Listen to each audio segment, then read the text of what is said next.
If you've been watching my videos on long-term care, you're realizing that you actually have several options for long-term care insurance. And the option that's right for you is going to depend on your individualized circumstances. So the life insurance industry has made a lot of strides in providing different type of products to meet your needs. And just keep in mind, one size does not fit all. So even if you have friends who have one type of long-term care insurance for their retirement plan, it may not be the right fit for you. So today we're going to talk about the final option, which is traditional life insurance with a long-term care rider. And don't worry, I actually asked the question at the end of the video about which would be better between asset-based long-term care and a traditional life insurance with a long-term care rider. And don't forget, I have the link below in the description that'll enable you to determine what the average costs are for your specific state and even your specific city for long-term care. And I keep forgetting to mention, it also has the ability to show you what that cost will be projected out in 20 to 30 years. So be sure to check out that tool. Hi, my name is Darlene Hartman. I'm a CPA and financial planner with Money Concepts. For weekly retirement planning and annuity advice, be sure to subscribe to my YouTube channel and hit the notification bell so that you can receive notices when I post a new video. So let's get started on the last option for long-term care insurance.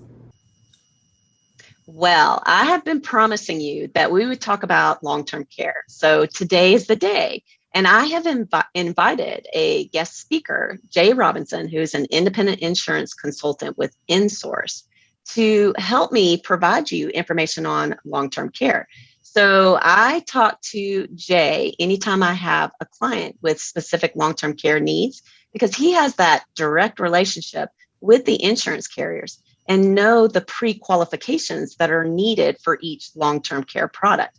So on that note, I'm going to introduce Jay Robinson of Insource and let him take the presentation from here. Good morning, Jay. Good morning. Thank you, Darlene. The last one is life insurance with a long-term care rider. Now, I know I mentioned that a second ago with asset-based, it is a life policy, it is an annuity, and it has a moderate death benefit. This is a traditional life insurance policy as a long-term care rider. What do I mean by that? This might be a $500,000 life insurance policy with a 2% monthly benefit, which means 500,000 times 2% would give you access to $10,000 per month of long-term care benefits. You are accelerating the death benefit to help cover your extended care costs. 4%, again, another example, if you have a $300,000 policy with a 4% rider, that would be $12,000 per month. It is spending down the death benefit dollar for dollar, income tax free, to help cover the costs of care while you're alive. It's a way to have a living benefit. Almost make yourself the beneficiary of the policy so that you can benefit from the death benefit to help cover those costs to leave the rest of your portfolio to your family. Pros and cons, this will be the highest death benefit option available. So I mentioned that the life policy a little bit ago, the asset-based LTC is a moderate death benefit. This will give you, this life with a life long-term care rider will give you the highest death benefit. You can have 500,000, you can have $1 million. Some carriers will allow you to have multiple millions of dollars with a 2 to 4% monthly benefit. So this is a way to get, if you need more life insurance, this is a way to cover that need, to cover that life insurance need, but also have the benefits available for you for care costs. 2 to 4% accelerated monthly, as we discussed. This too can be funded from a single pay to a lifetime pay. This could be used using cash values from an existing policy. This could be using R&Ds if you don't need it. So there's a variety of ways that you could structure this from a single pay to an ongoing annual or monthly pay. Much like the other types, this does cover home health care, as you can see a trend here, and you would have access to a care coordinator. Cons, It's insurance. We're using someone else's money. We're someone else is going to help pay for it, and we would have to qualify for underwriting with this. It would not be uncommon to expect that you will need to have a physical exam completed, probably medical records retrieved from your physician. So this might be a little bit longer process to qualify for underwriting because, think about it. If we have $1 million death benefit, some carriers putting a lot on the line on your health, and they want to verify that medically you qualify for that coverage. Again, it's a pro, it's a con. This can be structured with a single pay or a lifetime pay. I'm seeing a lot of people right now structure this on a 10 or 20 pay basis to make sure that the policy is paid up. If I'm 55, I'm going to retire in my early 70s, maybe I want this policy paid up by that time. And you can do that too. So not necessarily a con, but something to be aware of. On the asset-based LTC, the policy had guaranteed surrender values. We knew in the future what our walk away or our cash values might look like. And what you'll see with the life insurance with long-term care rider, the emphasis is on life insurance and a great monthly benefit. But because of that emphasis on life insurance and that tax-free life insurance death benefit, the surrender values are typically going to be lower with the life insurance and long-term care policy. And that's something that Darlene can put side to side if you'd ever like to see a comparison. And last, claims process, which I think we've talked about enough at this point. So, Darlene, any questions about life insurance with a rider?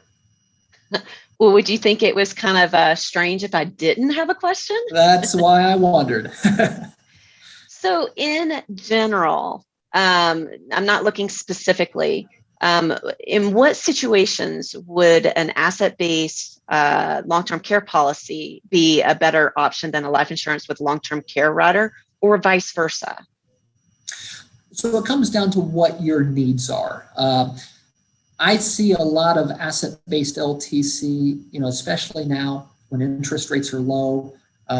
Maybe we don't have a large death benefit need. We can reposition low savings accounts and get a long-term care benefit if that's our main focus.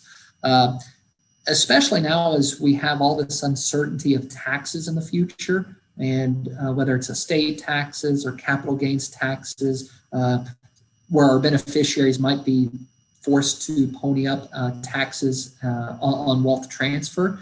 A life insurance policy with a long-term care rider may be better suited for that person, because if they never need it, if we buy $1 million policy with a 2% rider and we never need it, our beneficiaries will receive $1 million income tax-free that could be used to help pay some of those taxes. So both are great options, but if someone is more death benefit focused, more life insurance focused, the life insurance with long-term care policy typically makes more sense.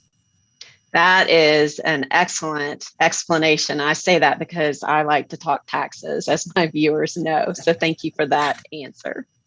Absolutely. And with that, Darlene, I'll turn it over to you.